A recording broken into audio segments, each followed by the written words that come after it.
My defence my self से आ रहा motivational speaker. मेरे प्यारे दोस्तों, मेरे साथियों, आज मैं आपको एक रील बताता हूँ और आप लोग समझने का प्रयास कीजिए कि कैसे हमारे समाज में भ्रम फैलाया जा रहा है। नाम नहीं लिया जाएगा, ये कोई राजनीति नहीं है, न कभी थी होगी। मैं कोई 10 साल से नरेंद्र मोदी का नाम नहीं ले रहा, मैं सिर्फ 2.5 साल से नाम ले रहा हूँ, क्योंकि 2.5 साल पहले ही मेरे राम मंदिर का फैसला कोई लेकर आया।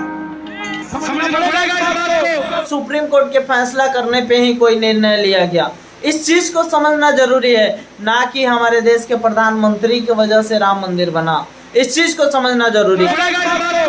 500 साल तक राम मंदिर में थे, किसी शक्ल में नहीं रखा, किसी शक्ल में नहीं रखा। एक बच्चे की शादी को 10 साल हो गए, उसकी धर्मपत्नी भी पूछने लग जाती है हमारा खुद का मकान कब होगा, कब तक किराए के मकान पे रहेंगे, मेरी रसोई कहाँ है, हमारे छोटे भाई का कमरा कहाँ है। वो सीता भी रोज राम को पूछती होगी कि राम, देश हमारा है, अयोध्या हमारी है, मगर हमारा महल कहाँ है,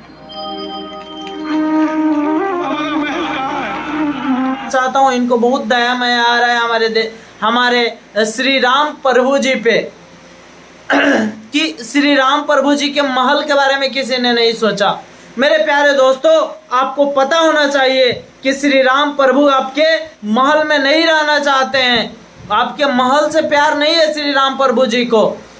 सबसे पहले मैं बताना चाहता हूं कि जब श्री राम का वनवास हुआ था ना 14 साल के लिए, तो बहुत लोगों ने, बहुत आसपास के राजाओं ने आया और कि आप मेरे शरण में चलिए, आपके लिए मतलब बहुत सारी व्यवस्था करने की बात की उन्होंने लोगों ने, लेकिन श्री राम प्रभु फूस में ही रहते थे। इस चीज को समझना जरूरी है, कौन से महल में रखना चाहते हैं आप लोग श्री राम प्रभु को। और एक बात और बता देना चाहता हूँ, अगर इतना ही प्यार है ना श्री राम प्रभु से, तो देखिए सबसे पहले कोई जरूरी थोड़ी है बड़े बड़े महलों में ही भगवान रहते हैं। बड़े बड़े महलों में ही भगवान रहते हैं, जहाँ महल नहीं हो वहाँ भगवान नहीं रहते हैं। सबसे बड़ा भ्रम है, भगवान हर जगह है, हर वस्तु में है, कण कण में है। इस चीज को समझना जरूरी है।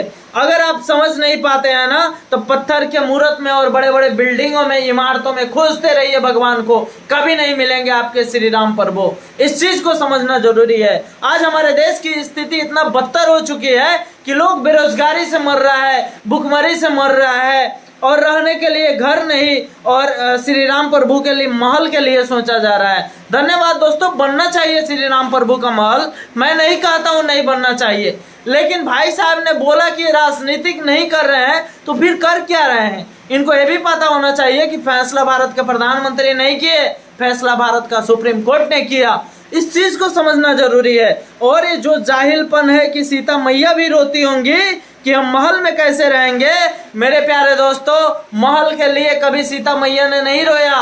उन्होंने जैसी परिस्थिति थी, जैसे सिचुएशन थी, उस सिचुएशन को गुजारा श्री राम प्रभु जी के साथ है, जंगल में, वनवास में और उस फूस के घर में। इस चीज को समझना जरूरी है।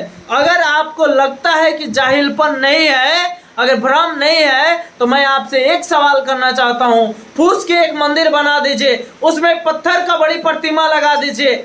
मैं लिख कर देता हूँ कि 10 भी लोग नहीं जाएंगे उसमें पूजा करने। इसलिए नहीं जाएंगे मेरे प्यारे साथियों, क्योंकि लोगों को लगता है कि बड़े बड़े महलों में ही भगवान रहते हैं, फूस में नहीं रहते हैं, झोपड़ी में नहीं रहते हैं। तो मैं आपको बता देना चाहता हूँ, पता है शंकर जी कहाँ रहते थे? कैलाश पर्वत पे रहते थे, किसी महल में नहीं रहते थे। इस चीज को आप भ्रम निकाल दीजिए। भगवान के लिए महल बनाना छोड़ दीजिए, आप अपने लिए महल बनाइए, ज्यादा जरूरी है।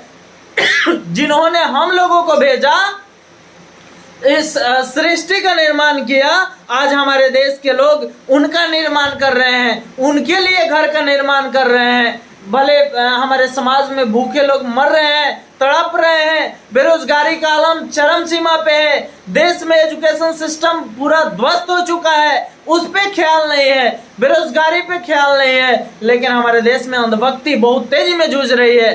इस चीज पे अपना टिप्पणी रखिए। धन्यवाद दोस्तों, और आप लोग अपना सजेशन, अपना राय दे सकते हैं। धन्यवाद।